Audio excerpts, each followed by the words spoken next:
Jeanne d'Arc, released in 2006 in Japan and 2007 in North America, often flies under the radar, but it's a game well worth discussing. On the surface is a tactical RPG retelling of Joan of Arc's story. Dig a little deeper though, and you will find a game bursting with level 5's signature polish, bold creative decisions, and a surprising amount of heart. It's the kind of game that can make you laugh at its absurdity one moment and then get you genuinely invested in its characters the next. Over the next huge chunk of time, I will be covering everything, from the people who made it, to the historical context it riffs on, to its story, gameplay, art, music, and deeper themes lurking beneath the surface. I will also talk about how Jeanne d'Arc was received, the community that sprang up around it, and what it's like revisiting this gem today in 2025. By the end of this video, we'll have explored how Jeanne d'Arc managed to take a well-known historical tale and transform it into a compelling, strategic, and heartfelt gaming experience. I will share developer insight, highlight memorable moments, so there are spoilers ahead, and examine what makes this game tick. If you ever wondered what happens when a respected RPG studio tackles one of history's greatest heroines and give her magic powers, then stick around because we got a lot to cover.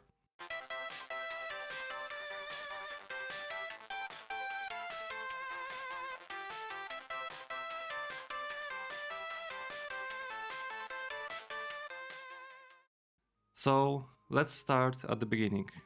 Who exactly was behind Jeanne d'Arc, and what were they trying to achieve with this unique project?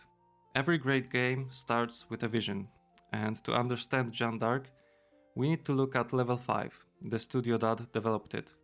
If you played games like Dark Cloud, Dragon Quest VIII, Professor Layton, or Ni no Kuni, you're already familiar with Level 5's work. By the mid 2000s, Level 5 has built a reputation for high quality RPGs with rich visuals and engaging gameplay. Jeanne d'Arc was a bit a departure for them. It was their first tactical RPG and their first production for the PlayStation Portable. At the time, the PSP was a newer handheld platform. It launched in 2004 in North America and Europe, and many developers were still figuring out how to deliver a console-like experience on the go. Level 5 decided to take on that challenge, bringing their RPG expertise to a smaller screen but without compromising on the scope. The game was directed by Ken Motomura, a key member of Level 5 creative team. Motomura had a hand in the game design as well, and interestingly, after Jeanne d'Arc he went on direct other beloved titles, including the first Ni no Kuni and several yokai watch games. It seems whether Motomura name appears, a certain level of the quality follows, and Jeanne d'Arc was no exception. The producer was Level 5 CEO and president Akihiro Hino, the mastermind behind the studio Big Hits. Hino's involvement was a stamp of ambition. He doesn't take on projects lightly. In interviews, he expressed his love for combining gameplay innovations with compelling storytelling, and with Jeanne d'Arc, that meant twisting a historical narrative into a new form. According to interviews around the game's release, development took around 2 years, a remarkably brisk timeline given the content and polish on display. Jeanne d'Arc's story and script were crafted by Junichi Ishikawa and Makiko Ochi, the scenario writers. They had the tricky task of blending real historical figures with wholly fictional elements. We're talking about talking frogs, dragon-like demons, and magical amulets, but more on this soon. The result is a narrative that feels both familiar and wildly imaginative. Ishikawa and Ochi weren't exactly household names, but their work here stands out for being concise yet impactful. The story hits the major beats of Joan of Arc legend, then veers into original territory without losing the plot. As GameSpot review noted, which sounds like a dubious idea on the paper, fantasy creature, magic bracelets, and demon possessions inserted into Joan's tale, ended up defying expectation by being surprisingly engaging. Now, any RPG, tactical or otherwise, lives and dies by the quality of its gameplay systems, and that's where Hiroshi Matsuyama and others came in as designers. If that names ring a bell, you might be thinking of the head of CyberConnect 2, known for the Hack series and Naruto Ultimate Ninja games. It turns out that Hiroshi was involved in Jeanne development, contributing to game design and even serving as art director. It's not every day you see a crossover of talent like that, and it could explain the game's distinct visual flair. The production team was relatively small for such a project, around 30 something core staff, but they were real industry veterans. Let's talk about music and the sound, because this is one area where Jeanne quietly shines. The soundtrack was composed by Takeshi Inoue, and if you haven't heard that name before, don't worry.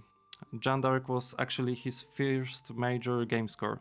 He later contributed music to Level 5 White Knight Chronicles, but here he was both the composer and sound director. Inoue's task was to give the game the medieval French atmosphere, while still feeling like a rousing JRPG soundtrack. GameSpot reviews described the music as appropriately French, and it is. You will hear stirring orchestral pieces with a European folk tinge, the kind of music that makes you imagine banners flying and armies on the march. It's true that some tracks repeat a lot, which is a common issue in the RPGs, but the melodies are catchy. I still have Victory Fanfare and main theme stuck in my head years later. We'll dive deeper into audio later, including voice acting, but credit to Inoue for punching above his heights as the first time lead composer. Speaking of voice acting, Jeanne d'Arc's English dub had some strong talent behind it. The localization was handled by Sony, and they brought in actors like Kari Walgreen, who voices Jeanne, and Yuri Lowenthal, who voices one of Jeanne's allies. Walgreen said she was thrilled to play Jeanne because of the historical significance of the character. She didn't even have to show to audition. The studio called her and offered her part outright, which shows they had faith she could carry such an important role. The English voice cast uses subtle French accent to add authenticity, and they even had a dialect coach on hand to ensure correct pronunciation. It's a neat touch that adds to the game charm. Notably, the decision was made not to include the original Japanese voice track in the Western release, partly as Sony rep explained, because they are French, so why they speaking Japanese? Of course, one could ask why they speak English either, but we'll let that slide. In any case, I found the dub high quality.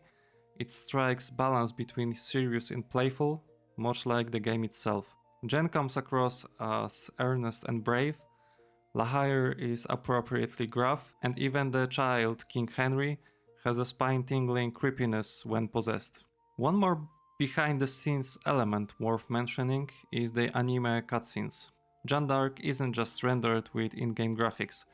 It features gorgeous, fully animated sequences at key story moments. Level 5 collaborated with outside animation studio, for this specifically Studio 4 degrees Celsius, known for their high-quality, cutting-edge animation. They work on projects like The Animatrix and Batman Gotham Knight. Studio 4 Degrees involvement explains why the cutscenes look so sleek. They have a more detailed art style than in-game graphics, and they elevate the drama of major events. We'll talk about art direction later, but suffice to say that Level 5 went the extra mile to give this game a high-quality presentation that wouldn't look out of place in theatrical anime film. To sum up this section, Jeanne d'Arc was crafted by a talented team at Level 5, led by director Ken Motomura and producer Akihiro Hino, with scenario writing by Ishikawa and Uchi, music by Inoue, and art animation contributions from heavy hitters like Studio 4 Degrees. The team's vision was to take a famous historical legend and turn it into a compelling game, one that twinkles with cleverness as well as sleek design. It was a bold move, especially since historical SRPGs can be hard to sell, and the PSP already had a strong competition in the tactical genre, like a remake of Final Fantasy Tactics and Tactics Ogre. But Level 5 wanted to put their own spin on the genre, and as we'll see, they delivered a game that stands out through its combination of polish and personality. Now that we know who made Jeanne d'Arc, let's talk about when and where it takes place, and how it takes some major liberties with story. Understanding the real story of Joan of Arc will make it even more fun to appreciate what game does with it. To appreciate how Jeanne d'Arc reinterprets history, we should briefly recall the real Joan of Arc. She was a peasant girl born around 1412 in the village of Domremy in what is now eastern France. This was during the latter phase of Hundred Years' War, a prolonged conflict between France and England over the French throne. By Joan's teenage years, things were dire for France. The English and their Burgundian allies within France occupied large portions of the country, and French morale was rock bottom. Joan claimed to experience divine vision. She said that saints such as Saint Michael, Saint Catherine, and Saint Margaret were guiding her. These voices told her that she had a mission from God to drive the English out and help their rightful heir, the Dauphin Charles, become King of France. And here's the incredible part. She actually did something about it and largely succeeded, at least in the short term. This 17-year-old somehow convinced the Crown Prince Charles to let her lead an army. In 1429, dressed in white armor and carrying her own banner, Joan lifted the siege of Orleans, a pivotal battle where French forces, inspired by her presence and fervor, broke the English siege that had threatened to crush the remaining French resistance. The victory was momentous, as Britannica puts it, and earned Joan the nickname La Pucelle d'Orléans, which means the Maid of Orleans. She then led French troops through a series of successes that culminated in Charles being formally crowned King Charles VII of France in Rheims, with Joan standing by in triumph. Joan's belief in her divine mission was unshakable. She embodied courage, faith, and patriotism, and became a folk hero in her own time. Unfortunately, Joan's story turned tragic not long after. In 1430, she was captured by Burgundian forces, French allies of the English. The English and their collaborators put her on a trial for heresy and witchcraft. Essentially, they accused her of being a false prophet, and they took issue with her dressing in men's armor, which in their eyes violated biblical gender norms. It was a sham trial from the start, motivated by politics and vengeance. Joan, steadfast in her faith, held her ground as long as she could, but ultimately she was convicted and burned at the stake in 1431 at 19 years of age. It was a horrifying end. This young woman, who had led armies and crowned a king, was executed as a heretic by those very forces she fought against. However, her story didn't end there. Posthumously, Joan's name was cleared. A retrial in 1456, 25 years after her death, declared her innocent and a martyr, and much later, in 1920, the Catholic Church canonized her as Saint Joan of Arc. Today, she is celebrated as a national heroine of France and a symbol of faith and resistance against oppression. It's no wonder her story has inspired countless books, films, and games. Enter the game Jeanne d'Arc, and it becomes immediately apparent that it's not aiming for a strict historical simulation. Instead, the game is what you might call alternate history, heavily seasoned with fantasy. The developers took the broad strokes of Joan's saga. A peasant girl guided by divine voices leads France to victory, and then asked, what if we crank this up to 11 with magic and monsters? Early in the game, they introduced the concept of the War of the Reapers. This is a completely fictional backstory. In the game's lore, long before John's time, there was a great war between humans and demons, led by demon lords called Reapers. Humanity was on the brink, so 5 legendary heroes forged 5 holy armlets with the power to seal the demons. These 5 heroes used the armlets to vanquish a powerful demon king and end the war. The demons were sealed away and peace returned, until of course something went really wrong. This whole War of the Reapers has of course no basis in actual 15th century history or folklore. It's pure fantasy world building. But it provides a mythic backdrop that the game will connect to Jeanne's story. So how does it tie into the Hundred Years' War? Well, in the game opening cutscene, we see young King Henry VI of England, historically a child during this period, being read a bedtime story by his scheming regent, the Duke of Bedford. Bedford, in a not at all creepy way, tells Henry about the War of the Reapers, and then he decides to do something drastic. He performs a ritual to unseal the Demon King Gilvarot and use its powers to help England conquer France. Essentially, the English are literally unleashing demons upon France. In this retelling, the English forces are in cahoots with evil supernatural beings, making the conflict black and white. It's a wild twist. As a result of Bradford's Dark Pact, many of the enemies you fight in Jeanne d'Arc are not ordinary human soldiers, but beasts and demons. In the game version of 15th century France, the English army fields everything from orc-like ogres to lizardmen to dark sorcerers. There are anthropomorphic Tyrians, beastmen, among their ranks, essentially fantasy creatures pressed into English service. One reviewer jokingly said, "History books always fail to mention the orcs and dragons that apparently fought in the Hundred Years' War." And that sums it up. The game isn't trying to be historically accurate. It's using history as a springboard for a fantasy adventure. And it works, partly because it fully commits to that concept. As a player, you don't second guess it after a while.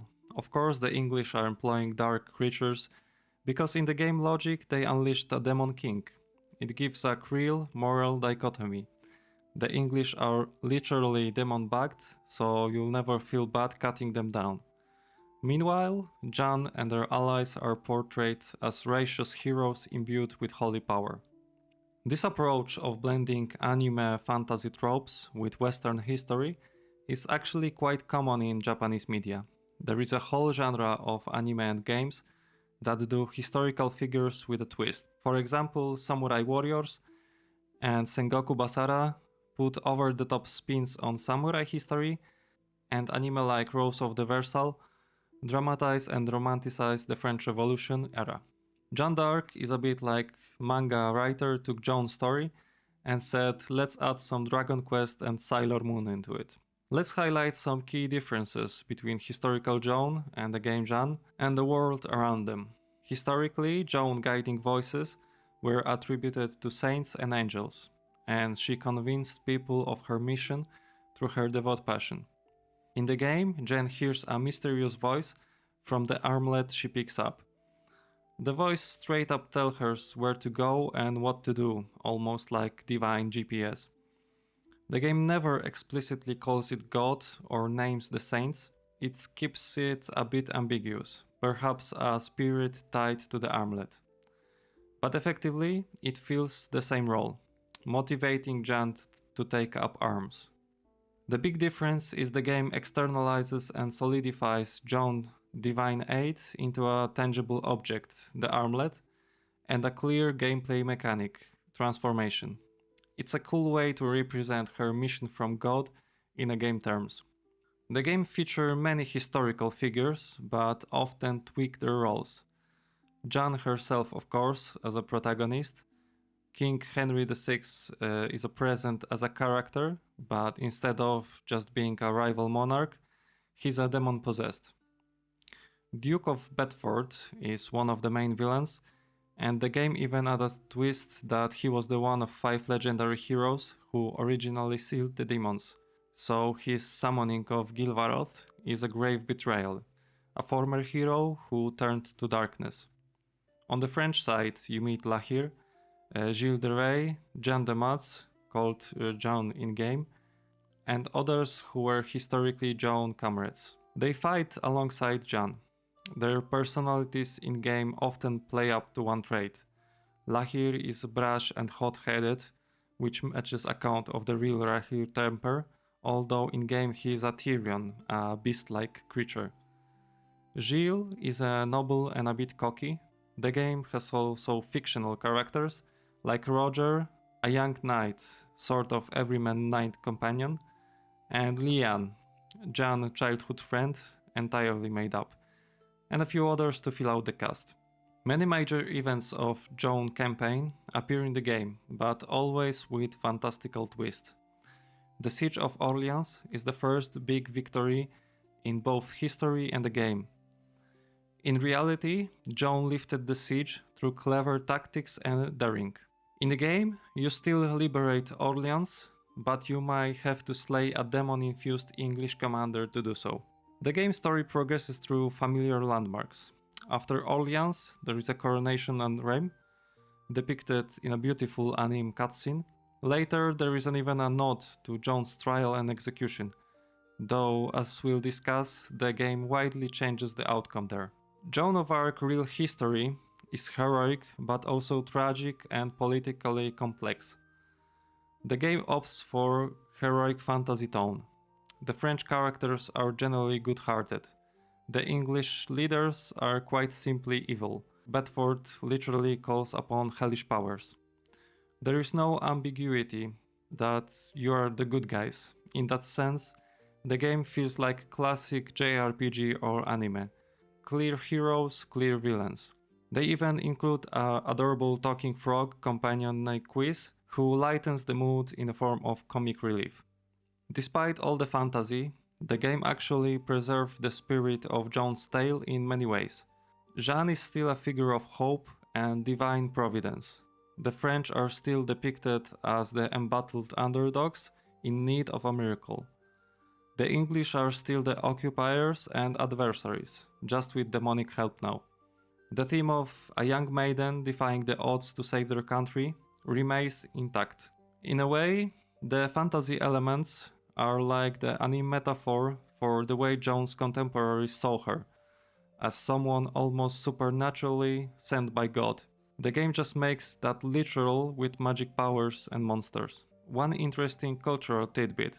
Jeanne d'Arc never saw an official release in Europe. That means French gamers, ironically, couldn't play this game about their national heroine unless they imported the US version or later downloaded it digitally. The good news is that with the game's recent addition to PlayStation Plus Classic Collection, it's now more accessible. So long last, European players can experience this very Japanese tribute to Joan of Arc. Joan d'Arc narrative starts in a small village and escalated to national shaking climax, much like the real Joan's journey, but with a plenty of fantastical detours along the way. We begin in the humble village of Domremy. Here lives Jeanne, a 17-year-old farm girl with a warm heart and head full of dreams. She's close to her family and especially her dear friend Lian, a sweet, slightly timid girl of Jeanne's age who, in this history, has grown up to Jeanne. Domremy is a peaceful and idyllic, until of course it's not. The English, accompanied by demonic creatures, attack Domremy out of the blue. The village is set ablaze in a dramatic, chaotic scene that serves the game tutorial battle. Jeanne and Lian rush to help survivors and in the process stumble upon a dying French knight. The knight bears a strange, magical amulet, one of the 5 from the ancient War of the Reapers, and in his last moments, he entrusted to Jeanne. The amulet immediately clamps onto Jeanne's wrist and won't come off, a bit like Excalibur choosing its owner. Jeanne then starts hearing a disembodied voice that guides her. As English soldiers, actually a demon pig-like creatures called orcs in this game, corner Jeanne and Lian, the amulet activates. Jeanne is bathed in light and transforms. Physically, she manifests gleaming armor and her stats skyrocket. This is a big moment. 1 second Jeanne is a village girl with a simple sword, the next she's a divinely empowered maiden who, in gameplay terms, can now absolutely wreck the enemies. In her transformed state, Jeanne gains the ability called Godspeed, which lets her act immediately after she slays an enemy. So in this first battle, players get a taste of Jeanne single-handedly turning the tide. You can wipe out multiple foes in one turn with her newfound power. With the village saved, well, sort of, much of it is in the ashes, Jeanne become convicted that the voice and the Arlet are divine signs. They're telling her to drive the English out of the France. She decided she must leave home and fulfill this mission. Liane, loyal and loving, insists on accompanying her. She doesn't want Jeanne to face danger alone. They're soon joined by the knight Roger, who survived Domremy attack. So this trio, Jeanne, Liane and Roger, set out across war-torn France. The overarching goal is to unite the fractured French forces and liberate the country from the English and their demonic allies. This means rallying allies, defeating key English generals, who often have dark powers in this telling, and ultimately ensuring the Dauphin Prince Charles can be crowned king. It's a classic hero journey structure.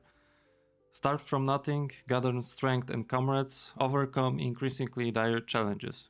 As the story progresses, Jeanne gathers a colorful band of party members. Lahair, a towering, boisterous warrior with giant axe. He is based on the real Etienne de Vignolet, one of Joan's captains.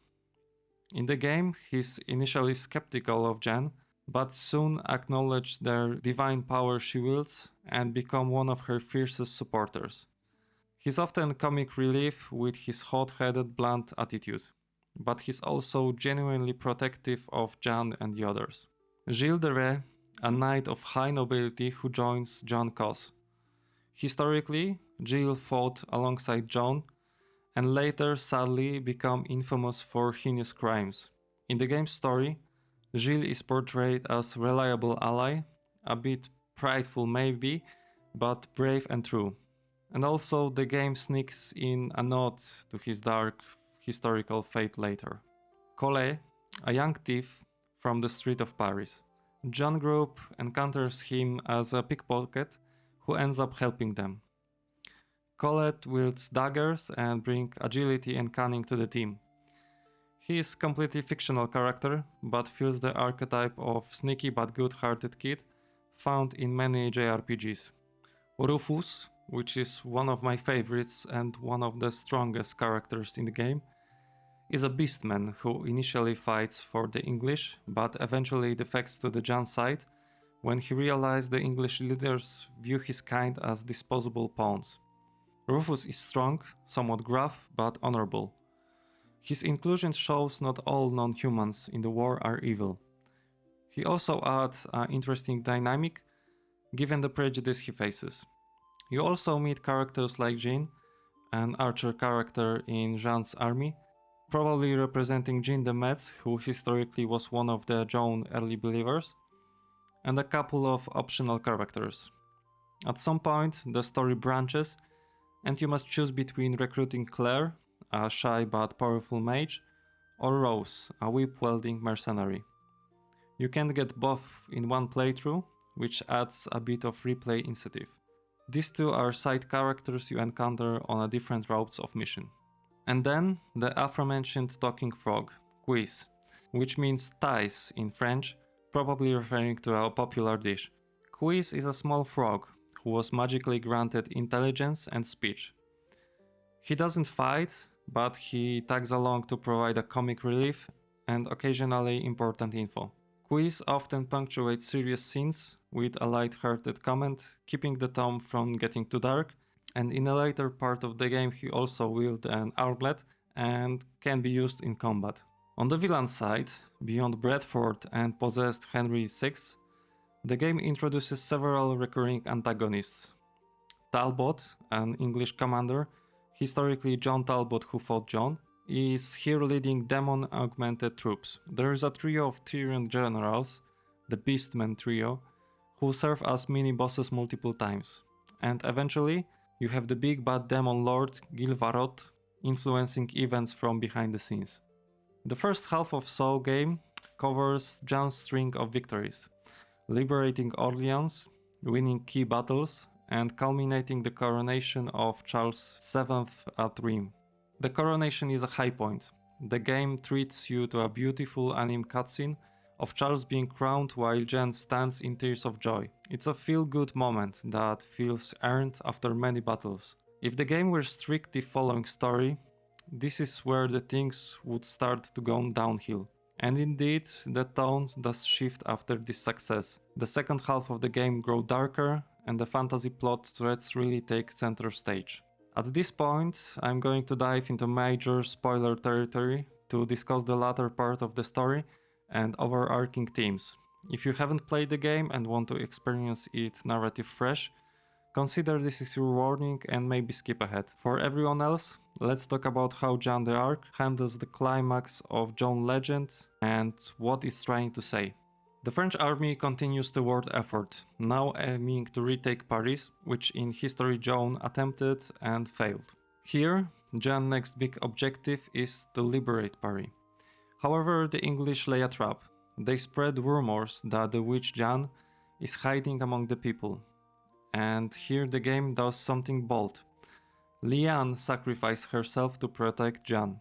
Disguising herself in the Jeanne's armor, Liane is captured by the English, who fully believe that they finally caught the Maid of Orleans. Jeanne tries to save Liane when she realizes what's happening, but it's too late. Liane insists this is the only way to both spare Jeanne's life and give the French a martyr that will rally them to final victory. In a tragic cutscene, Liane, dressed as Jeanne, is tied to a stake at the Paris Plaza.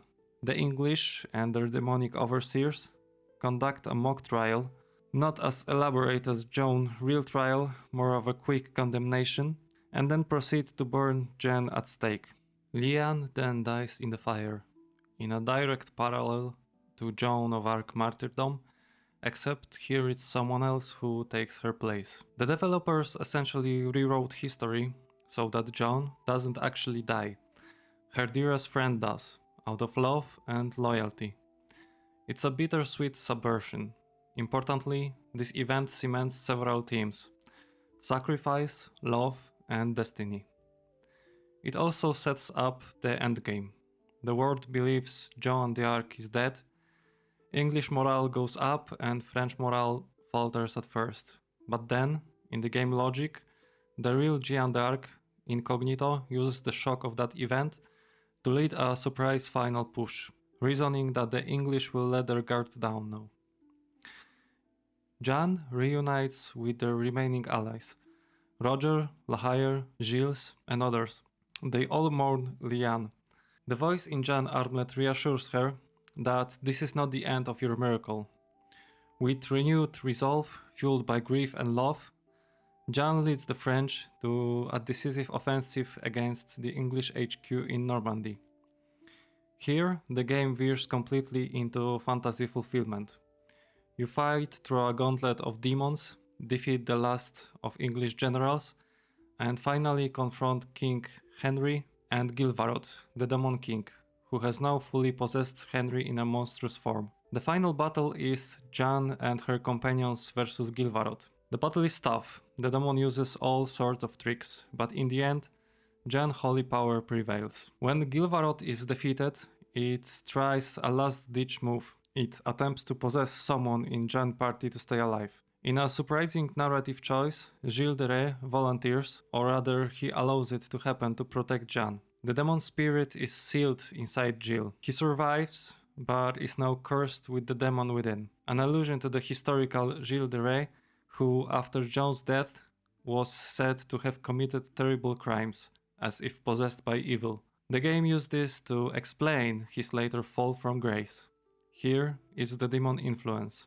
With the Demon King vanquished and the English leadership in disarray, Henry VI is freed from possession and basically rendered catatonic, and Bedford presumably dies in the final confrontation or flees and is caught. The war swiftly ends. The French win. Liberty is restored to the land. Jeanne has accomplished her divine mission, but she paid a heavy personal price, as has France. The game's epilogue is surprisingly low-key and heartwarming. Some months later, we see Jeanne, no longer armored, back in simple villager's clothes, walking down a country road with Roger. They arrive in Domremy. Somehow, perhaps thanks to the voice intervention or just good luck, Jeanne's father and some villagers survive the earlier attack. The village is being rebuilt.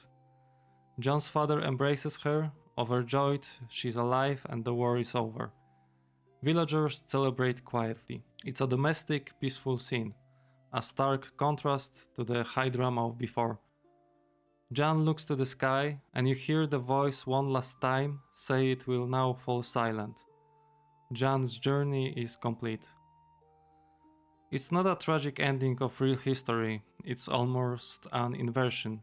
Jeanne lives and wins, gets a quiet, happy life. Her close friend sacrifices herself. It's revisionist in the extreme, but thematically very resonant. The game basically asks, what if the story of John had a happier ending, and what would that change require? The answer it gives, it would require extraordinary self-sacrifice and perhaps divine intervention. It's a very Japanese RPG way to handle it, where friendship and love can literally overcome fate. Now let's talk themes and symbolism, because Jeanne d'Arc is surprisingly rich with them. Destiny and free will. The game repeatedly plays with the idea of preordained path versus personal choice. Jeanne is guided by the voice as destiny, but she constantly has to choose to follow it or not. When things go wrong, Jeanne briefly doubts the voice. Did she really hear God, or was it something else? Ultimately, she recommits, showing her fate. But intriguingly, by the story end, Jeanne's supposed destiny to die at the stake is averted by human action, Lian's free will. It's as the game is saying that even if a higher power has a plan, individuals can shape how it plays out. Jeanne fulfills her mission without becoming a martyr, which subverts the historical destiny we expected. Sacrifice and martyrdom.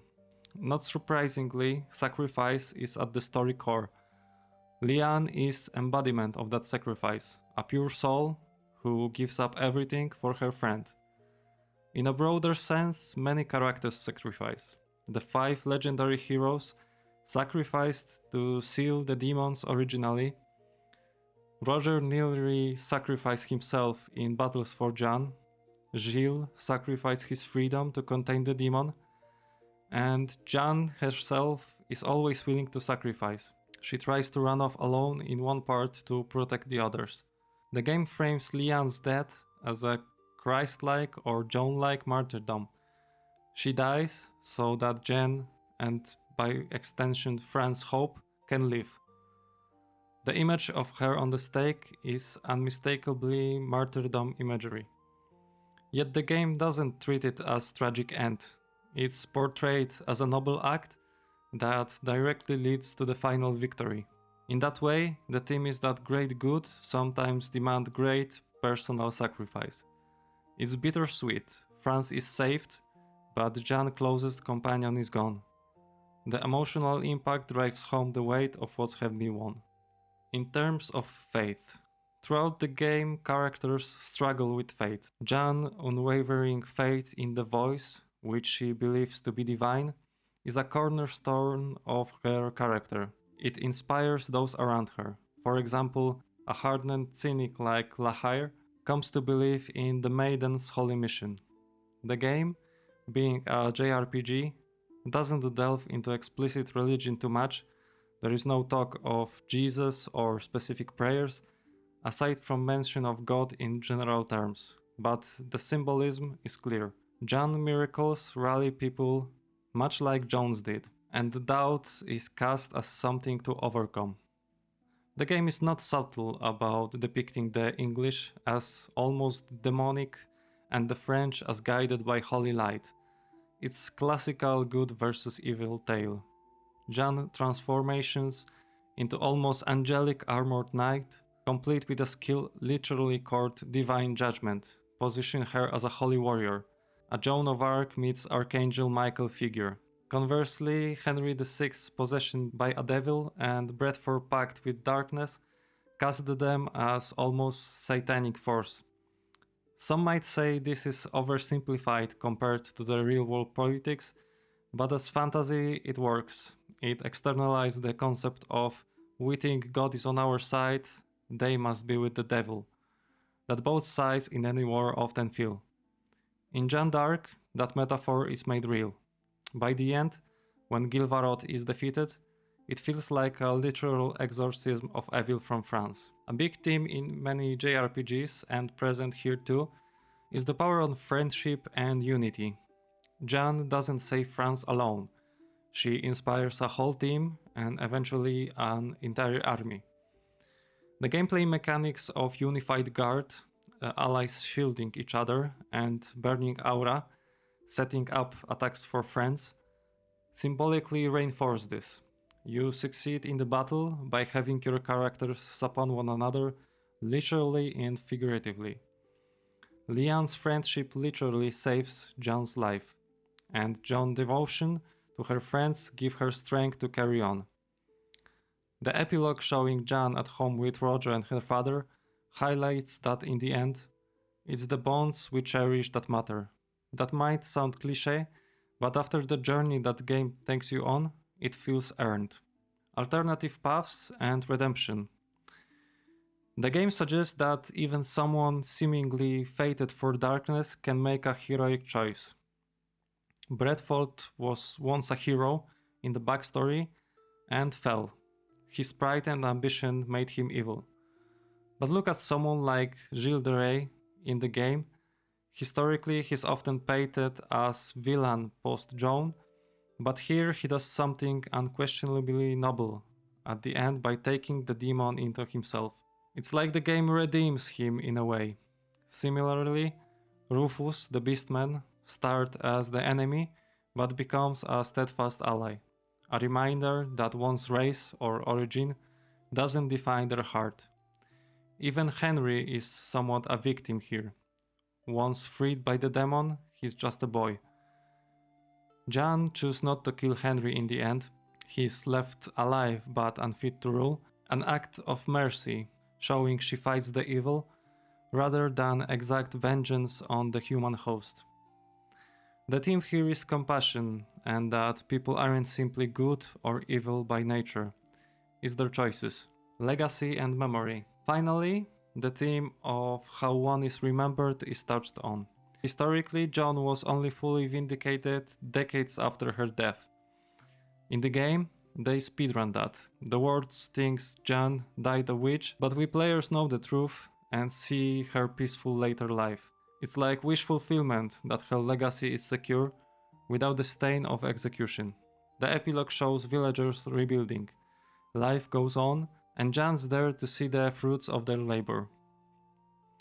It's a rare happy ending for a Joan of Arc story, and it suggests a theme that perhaps in some alternate world, goodness can be rewarded in this life, not just after martyrdom. It's a comforting thought the game offers. I've realized that we've gone quite deep, but hopefully you can see that Jeanne d'Arc, beyond its exciting battles and charming visuals, carries substantial thematic weight. It respects the core of Joan's narrative, faith, courage, sacrifice, while remixing others to deliver both entertainment and new perspective on those themes. I found myself thinking about nature of destiny and what we owe to those who sacrifice for us long after finish the game. Alright, we talked story and meaning at length. Now it's time to get into actual gameplay, because Jeanne d'Arc's strategic combat and mechanics are a huge part of why it's such a joy to play. How does it compare to other tactical RPGs? What unique system does it introduce? The story might be heart of Jeanne d'Arc, but the gameplay is a sturdy body. And this body is fit and battle ready. Jeanne d'Arc is a turn-based tactical RPG in the vein of classic like Final Fantasy Tactics and Fire Emblem, but it introduces its own twist to keep things fast-paced and engaging. In fact, I would say it's one of the most polished and accessible tactical RPGs on the PSP, striking a golden balance between depth and simplicity. Let's break it down. Battles in Jeanne d'Arc take place on a grid-based maps. Before each battle, you get to choose which characters to deploy. Each character occupies one square on the grid. When the fight begins, player units and enemy units take turns moving and acting. There is a speed stat that influences turn order, but generally it alternates between the player phase and enemy phase. On a unit turns, you can move it up to its movement range and perform one action. Typically attack, use a skill or spell, use an item, or just wait, defend. It's all the usual SRPG's considerations. Positioning matters, side or back attacks do more damage, for example. Terrain can confer advantages, and you have to watch out for things like archer range or mage area of effect spells. Most battles have straightforward objectives like defeat all enemies or defeat the boss, or occasionally reach this point with Jeanne or protect this ally. If Jeanne or other key character for that map dies, or if you exceed a turn limit in some battles, you lose. This will all feel familiar if you played other tactical RPGs. In fact, Jeanne d'Arc doesn't stray from those fundamentals much, which is part of why it's so easy to pick up and play. Where Jeanne d'Arc starts to distinguish itself is in a few unique mechanics that spice up the strategy. Burning auras. When you strike an enemy, a glowing burning aura appears on the square directly behind that enemy, relative to your attacker's position. If one of your characters stands on that aura before it disappears, and it lasts until the end of the next round, and attacks, they will deal the extra damage, a lot of extra damage. This encourages a tactical setup. You might attack an enemy from the front with one character to place an burning aura behind them, then, on your next move, have another character who was behind the enemy step into the aura and hit really hard. It's like setting up a volleyball spike. One ally sets, the other smashes. You can even chain this. Say Jeanne, in powered up form, kills an enemy, an aura appears under where the enemy stood, another ally moves onto that aura and attacks a second enemy, producing another aura. A third ally moves onto that aura to whack someone else, and so on. It's supremely satisfying when you pull off a chain of boosted hits, but beware, enemies can use burning aura too. If you attack an enemy and leave an aura, and you didn't finish them off, an enemy unit could move onto that aura and be boosted to hit you back. So you have to think ahead. Maybe don't strike an enemy if you know you can't capitalize on the aura, and an enemy likely will. The net effect of this system is the battles have a dynamic, positional puzzle element. You're incentivized to coordinate your team's position and attack order to maximize these aura bonuses. It makes you more aggressive as well. Turtling is less effective than making combo skills swiftly. Another one is Unified Guard. This is a defensive mechanic that adds a formation aspect. If one of your characters is attacked while friendly units are adjacent to them, like side by side, those allies will automatically land support by raising shields, which reduces the damage or chance to be hit. It essentially simulates the idea of your soldiers standing shoulder to shoulder protecting each other. This means keeping your team reasonably clustered can greatly reduce casualties. It's a neat tactic. You might position your squisher mage so that they are always next to the tankier ally, ensuring if they get targeted by, let's say, archer, the adjacent ally unifies guard might nullify that arrow. Enemies can also use unified guard among themselves, so breaking their formation or attacking someone who's isolated will be more effective. This mechanic again echoes the theme of unity. There is a strength in numbers and tight formation. It also visually looks cool. When an enemy swings at your knight and you see Jeanne on one side and Roger on the other, both raise their shields to block the blow. It feels like cohesive army working together. Transformations and Godspeed. Jeanne, and eventually a couple other characters, possess magical armlets that enable a special transform ability in battle. In Jeanne's case, her armlet has gems that charge up as she deals or receives damage. Once charged, typically it takes a few turns worth of combat. She can invoke it to transform into a more powerful form for a limited number of turns. This is almost like a super mode or a limit break in other RPGs. When transformed, Jeanne gets a stat boost and, importantly, the Godspeed ability. Godspeed grants her an extra turn immediately whenever she kills an enemy. This is huge. It means if Jeanne's strong enough to one-shot or finish off foes, she can go on a rampage, kill one enemy, then automatically get to move and act again, kill another, and so on. If you line things up right, perhaps by softening enemies first or using Burning Aura to amp her damage, Jeanne can sometimes wipe up 3, 4 or even 5 enemies in a single turn by chaining Godspeed kills. It feels incredibly rewarding and also ties into the narrative. It's like when Jeanne is in her divine trance, she's unstoppable on the battlefield. Cue to the mythic stories of Jeanne cutting through the enemy ranks. The game balances this by limiting the transformation durations, a few turns, and by only allowing one transform per battle per character. So you save it for the clutch moments. Trust me, some of the harder fights practically require smart use of transformation to turn the tide. It never feels overpowered, just empowering. By the way, a couple of Jeanne's allies eventually get their own armlets. There are 5 armlets out there, remember, and not all of them ended up with good people initially. When they do, they also gain unique transformation forms with special skills.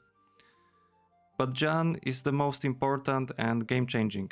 It's such a cool mechanic because it essentially gives you a trump card in tough battles, a way to break the usual action economy if used wisely. Another mechanic are the elemental affinities, Sol, Luna, Stella. The game adds a rock, paper, scissors dynamic with its 3 elemental affinities, Sun, Moon and Star. Every character and enemy has one of those 3 affinities, displayed by a little icon. The relationship is Sol beats Stella, Stella beats Luna, Luna beats Sol. If you attack someone with the affinity your type is strong against, you will do extra damage. If you attack someone who is strong against your type, you will do less and take more. It's like Fire Emblem's Weapon Triangle or Pokemon type matchups, although with a very simplified trio.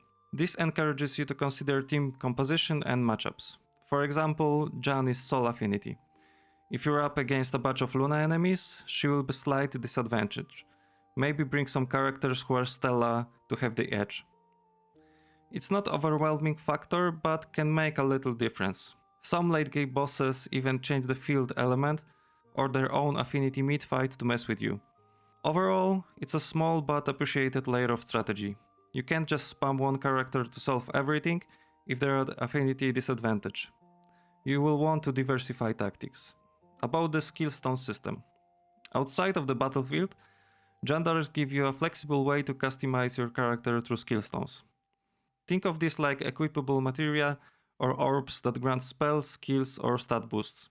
Each character has a certain number of skill slots, starting around 2 and gradually increasing to 6 by endgame as they level up. You can fill this with skill stones that you acquire from battles, treasure chests, or shops. For instance, a heal stone lets that character cast a healing spell. A power plus 10 stone raises attack, a fireball stone gives a fire spell, etc. Characters though have some limitations. For example, heavy melee characters might not be able to equip high tier magic stones. The stone description will say something like usable by magicians or usable by bow spears and so on. But there's a lot of room to tailor each character. You could make Jeanne more of a tank by giving her defense and counter-attack skills, or emphasize her offense with attack boosters and elemental sword strikes. What's really neat is the skill binding feature, where you can fuse 2 stones to create a new one. This is almost a minigame of discovery. Combining different stones might yield more powerful skills. The game even keeps a list of recipes you discovered. For example, combining 2 lesser healing stones might produce a stronger heal all spellstone, or fusing a flame attack stone with a might stone could produce a high level flame strike. It's underwhelming when you get obvious results like a stone you could just buy, but it's exciting when you discover a rare skill that way. I spent a good chunk of time in menu experimenting with stone combinations. There is a bit of luck involved, but the game gives hints and you will eventually unlock a library of formulas. The skill system essentially replaces a job system. While you can't change classes, you can heavily customize what each character can do by their skill loadout. It's constrained enough to not break a game, like for example you can't turn Lehair into a full-fledged mage because he can't equip most high-tier magic stones, but it's flexible enough that 2 people playing Jeanne might build their Jeanne or Roger differently. One might load Jeanne with purely offensive skills, another might give her a balance including a health spell for emergencies.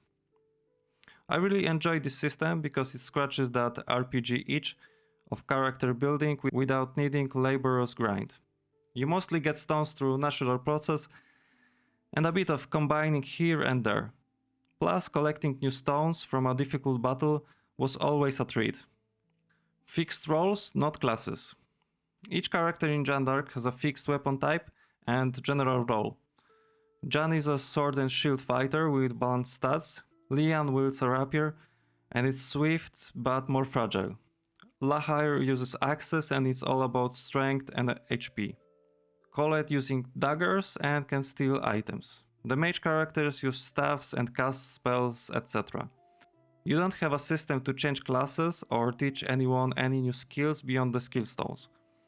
Coming off from games like Final Fantasy Tactics, where class changing is a huge feature, this might sound limiting. But Jeanne d'Arc is more akin to Fire Emblem.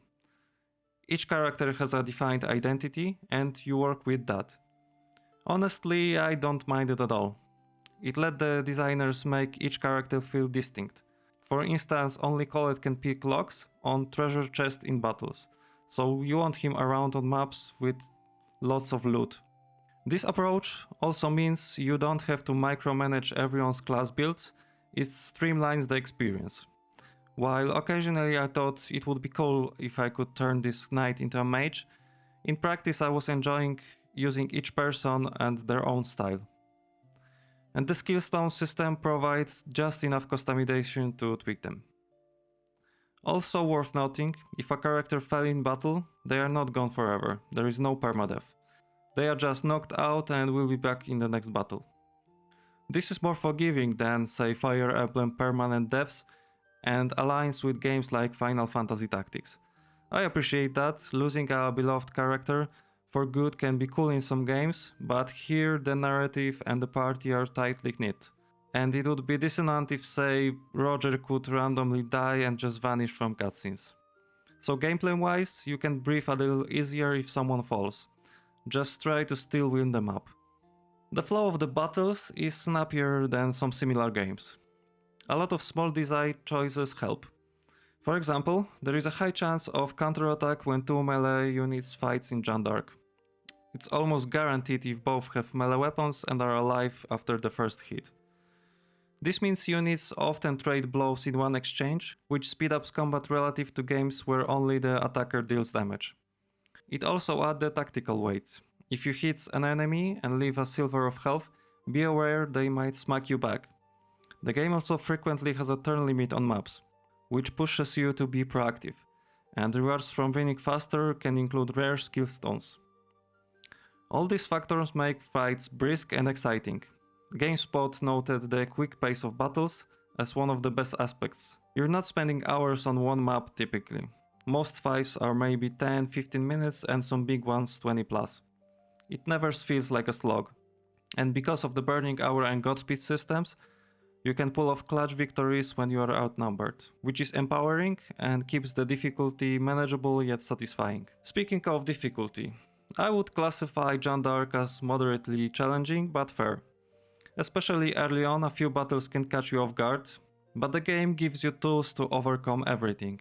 If a fight is hard, think about your skill setup or try different approach with auras and you will likely succeed. There are also an optional free battles you can do on the world map, which are reputable skirmishes, if you ever want to grind experience or money a bit. I did a few of those when I felt underleveled, which the game encourages by marking free battle points.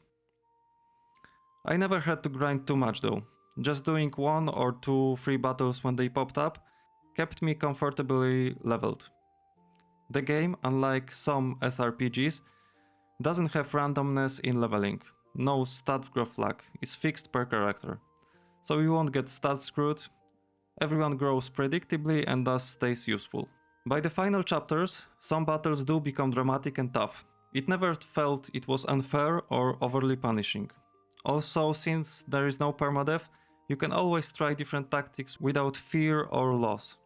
A welcome design for a story-heavy game. I should also praise the interface and overall user experience. The game's UI is clean and intuitive. During battles, you can easily see turn order, enemy ranges, etc. There is even a quick toggle to show enemies' movements, plus attack ranges, so you can position yourself just outside of enemy range if you want. Little quality of things like being able to speed up animations or turn them off, and a camera you can rotate and zoom make it smooth. The visuals in the battle, as I said earlier, are crisp. Characters have a bit of bobblehead style in the 3D models, but that actually helps distinguish them and adds charm. And unlike some tactic games that have lengthy spell animation, Jeanne d'Arc keeps them short and snappy. One more small thing. The game occasionally throws in a special win-lose condition that change things up. For example, protecting a certain villager or splitting your party to tackle 2 objectives. These keep the level design from feeling too repetitive. There is even a stealth leaning map where you can choose to minimize engagement by sneaking around. It's not full-on stealth, but you get rewarded if you don't set off alarms. This one-off twist adds variety to the campaign. All considered, the gameplay of Jeanne d'Arc is a triumph in how it managed to be strategic and rich without being sluggish. Even reviewers at the time commented on how accessible it was for a strategy RPG, a genre that can sometimes scare off players. I firmly believe, even if you are not a hardcore SRPG fan, you could get into Jeanne d'Arc because it introduces mechanic gradually, it has a gentle learning curve, and the flashy results, like Jeanne Godspeed Rampages, make you feel awesome without needing to micromanage dozens of stats. Alright, now we've covered narrative and gameplay extensively. The last pieces of our deep dive are to talk about visuals and audio, because this game, being on PSP, was praised for looking and sounding fantastic, and then reflect on the reception and legacy of Jeanne d'Arc. So let's move on how Jeanne d'Arc delights the eyes and ears. It's not an exaggeration to say that Jeanne d'Arc is one of the best looking games on the PSP. For a handheld title from 2006, it boasts a level of visual polish and artistic flair that still holds up today. And its audio, from the stirring soundtrack to the solid voice acting, complements the visuals to create a truly immersive experience. Jeanne d'Arc art style is a charming blend of anime aesthetics with medieval European design. The game uses 3D models on 3D maps for battles, but with a slightly cartoonish, chibi style. Characters have somewhat exaggerated heads and features in gameplay. This wasn't just a stylistic choice, it also serves a practical purpose.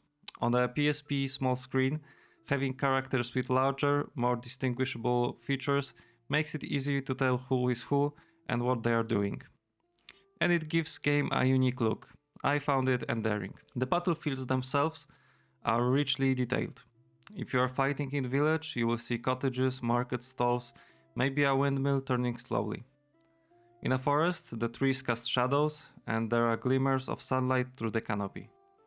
Castles have banners and torches of the wall. These details ground you in the world and also often serve gameplay, like for example hiding behind a wall for cover. One thing I love is the color palette is vibrant and clear. A lot of SRPGs on the handhelds and even on console can look muddy and too dark. Not Jeanne d'Arc. It uses bright colors for units and UI is crisp.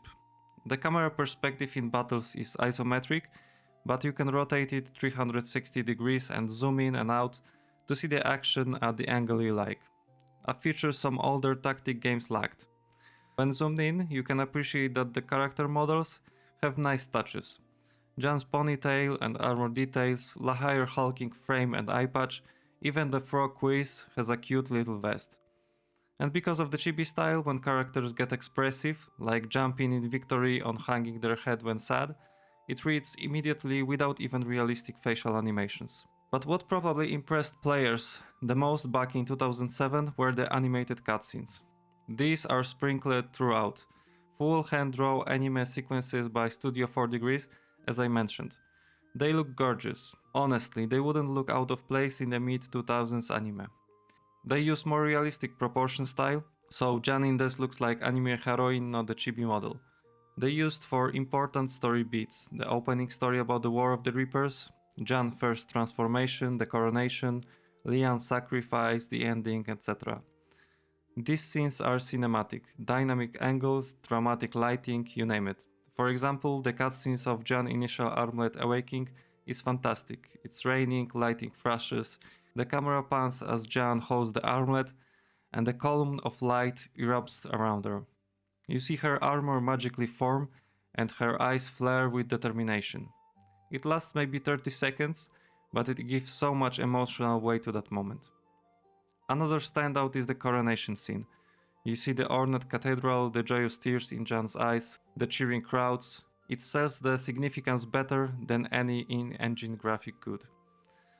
Studio 4 Degrees had a distinctive fluid animation style, and you feel that quality here. In terms of performance, the game runs quite well on the PSP hardware. I don't recall significant frame rate issues. The PSP wasn't as powerful as PS2, but since the game uses simpler models and not overly large maps, it stays smooth. The clarity of visuals was noted by reviewers. GameSpot said it had crystal clear visuals, making it easy to identify units during battle. I agree, even on the original PSP screen, which by modern standards is low res, the game looked sharp. And if you play it on Vita or PSTV now, or even on PS5 via the classic re-release, the artwork scales nicely. The UI design also deserves a shout. Menus in Jeanne d'Arc have a medieval parchment motif with a little fleur-de-lis and such. It gives flavor even to the act of equipping gear or reading character bios. It's thematically consistent and aesthetically pleasing.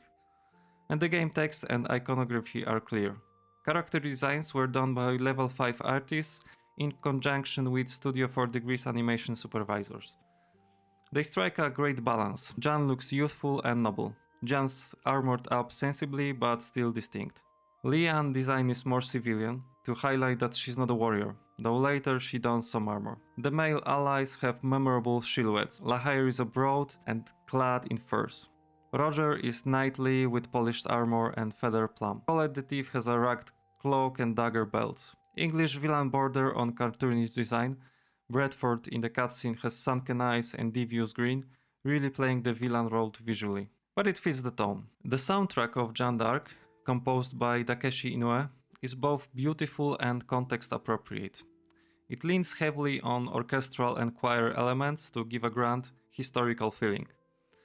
There is a lot of rousing brass and percussion for battle themes, evoking that warlike energy. Then you have some gentle, almost Celtic sounding tracks on the world map or in villages with flutes or soft strings capturing the pastoral vibe.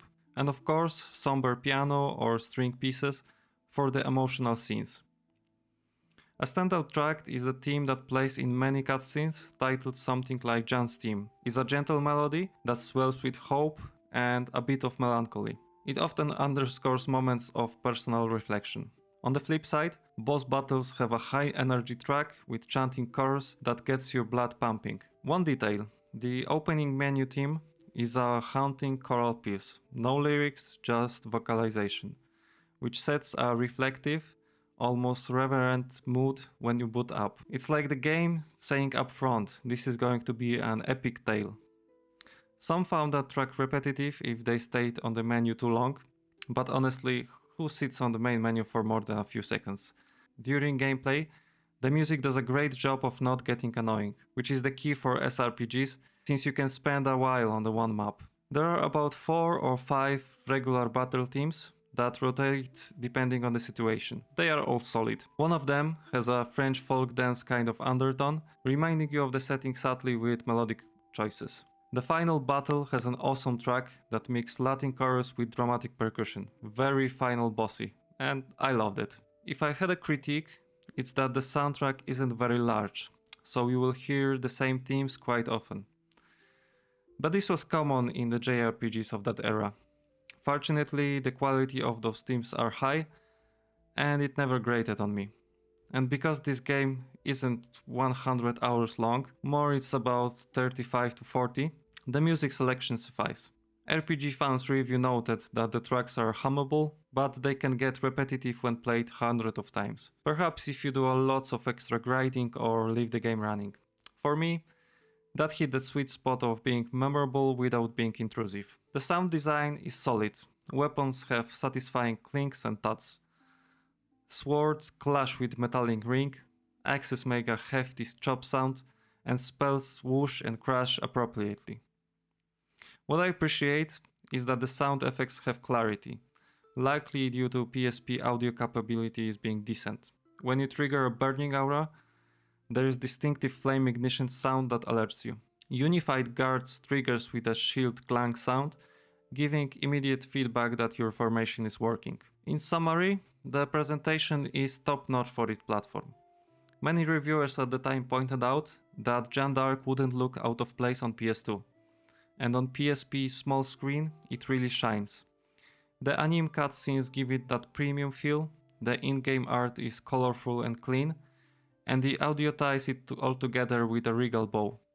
I remember often playing with headphones and getting really immersed. The battle theme would hype me up, and the character shout of "Vanguard" would make me grin as I strategized my next move. As we approach to the end of our retrospective with history, gameplay, and presentation thoroughly covered, it's time to talk about how Jeanne d'Arc was received and the legacy it left behind. Let's explore the reception and community around this gem. When Jeanne d'Arc hit PSP in 2007 in North America, it garnered a lot of positive buzz among those who played it, though it flew a bit under the mainstream radar. Over time, it became a cult classic in the strategy RPG genre. One of those titles fans passionately recommend whenever the PSP best games are discussed. Regarding the critical reception, critics in the West loved Jeanne d'Arc. It currently holds a Metacritic score in high 80s, a strong showing. Let's cite a few examples. GameSpot gave it 8.5 on 10, praising how it twinkles with cleverness as well as sleek design, and calling it one of the best RPGs on the PSP so far. Their review highlighted the dramatic fantasy retelling and the brisk pace of battles as major positives. They also specifically noted that if slogging through the historical strategy sounds dull, rest assured you will find a lot to love about Jeanne d'Arc. This is a revisionist history at its finest. IGN scored it 9 out of 10, labeling it outstanding. They commended Level 5's ability to combine a compelling story with accessible yet deep gameplay. IGN's reviewer was impressed by the animated cutscenes and overall presentation, saying it oozes styles and polish. RPG Fan gave it 91%. They lauded the engrossing tale. What Jeanne d'Arc lacks in originality, it makes it in the polish. It's all around solid strategy RPG that anyone into the genre will eat up and enjoy. In Japan, interestingly, the game got good reviews, but it didn't become a huge phenomenon. Part of that might be because the PSP market in Japan at the time was dominated by Monster Hunter and such, and also Level 5 was more known for their big console games and was just establishing their handheld presence. Commercially, Jeanne d'Arc had mixed fortunes. In Japan, it sold modestly, I believe around 100,000 copies total in its lifespan.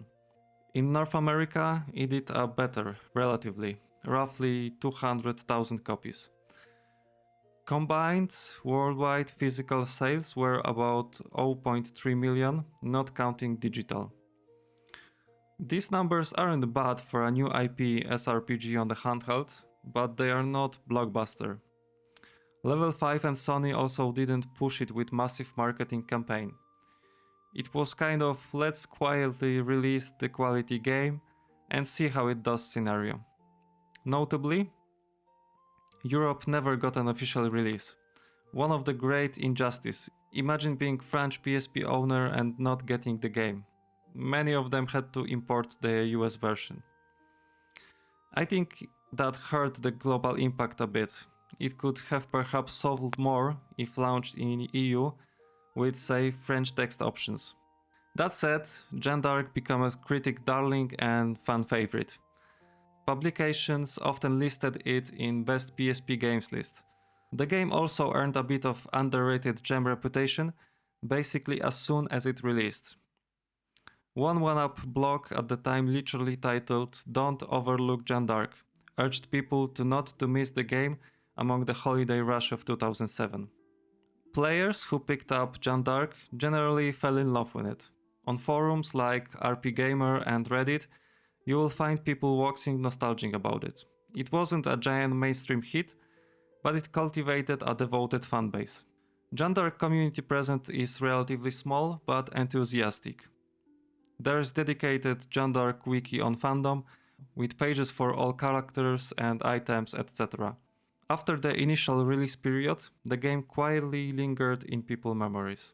But interestingly, it's one of those titles that often pop up in hidden gems list. For instance, I've seen YouTube videos in recent years titled Top 10 Hidden PSP Gems that features Jeanne d'Arc. Each time the comments flood with "Yes, Jeanne d'Arc was amazing." Clearly those who played it hold it in high regard. Now, one thing that limited the community growth was that, for a long time, that it was a PSP exclusive and not easily accessible on newer hardware. If you didn't keep your PSP or Vita around, it wasn't on PS3 or other platforms. So a lot of younger gamers, or those who skipped PSP, missed it. But that changed in around 2022, when Sony added Jeanne d'Arc to the PlayStation Plus Classic catalog for PS4 and PS5. They essentially re-released it for modern consoles via emulation, with up rendering and save states and such. That was huge. Suddenly a lot more people could try it. The response was very positive.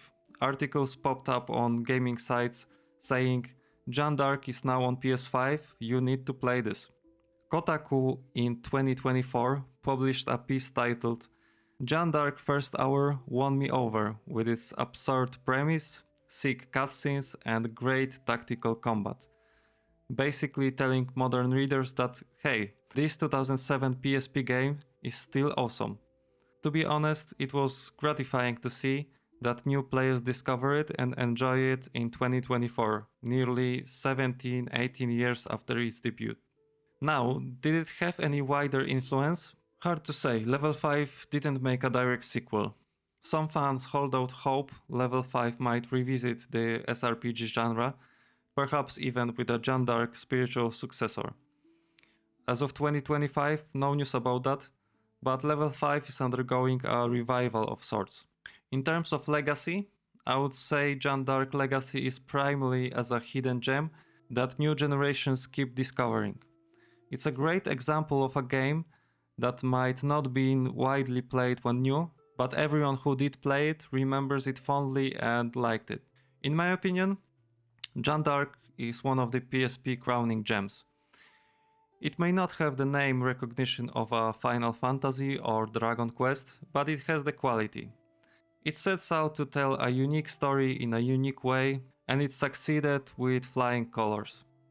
I want to stress that although I've spent a lot of time analyzing its themes and mechanics, nothing about playing Jeanne d'Arc ever feels like homework or history lesson. It's just plain fun.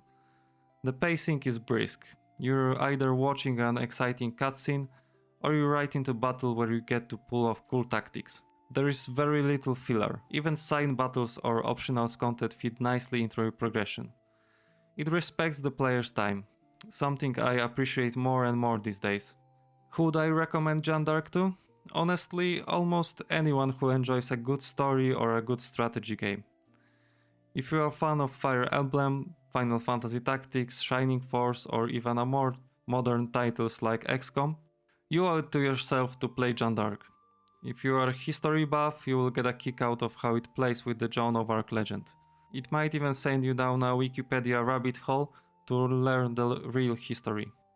And if you are someone who's looking for a well-rounded JRPG, that is not another 80 plus hour open world epic but rather a polished experience, this game is for you. One thing to note, you don't have to be experienced with strategy RPGs to enjoy it. I've seen testimonies of people for whom Jeanne d'Arc was the first SRPG and it made it fall in love with the genre. The game does the great job of teaching and ramping up. So don't be intimidated if you haven't played many games like this. By the time it gets challenging, you will be ready. Trust me. And for who is not for, if you absolutely need a branching, player-driven story paths or complex class job systems, you might find Jeanne straightforward. It tells a linear story and its customization. While it's there, it's not as deep as, say, Final Fantasy Tactics job system. In 2025, I think Jeanne d'Arc still matters because it's a shining example of a game that takes a risk on an unusual concept and nails it. It's a reminder that sometimes the best games aren't the ones with the biggest marketing budgets or the most photorealistic graphics. They are the ones with a clear vision and the craftsmanship to realize it. I also find the game's themes of unity, courage, and hope to be timeless.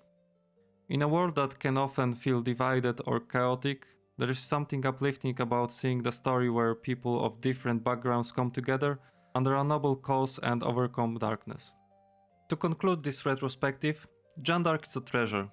It's a game that took me on an adventure that was as strategically stimulating as it was emotionally satisfying. It's passionate in its storytelling and polished in its gameplay. A combination that makes it easy to recommend even all these years later. If anything I've discussed piqued your interest and you haven't played it yet, I truly hope you give Jeanne d'Arc a try. With modern accessibility, there is a little barrier now to experience it. Thank you so much for joining me on this epic journey through Jeanne d'Arc. This has been a longer video, so thanks to you if you stuck with it to the end. If you played Jeanne d'Arc, let me know your favorite moment or character in the comments. I would love to hear your take. And if you haven't, let me know if you are interested in trying it out. Also, don't forget to leave a thumbs up and subscribe this channel if you'd like to see more videos like that. Merci, thank you for watching and see you in the next video. Au revoir.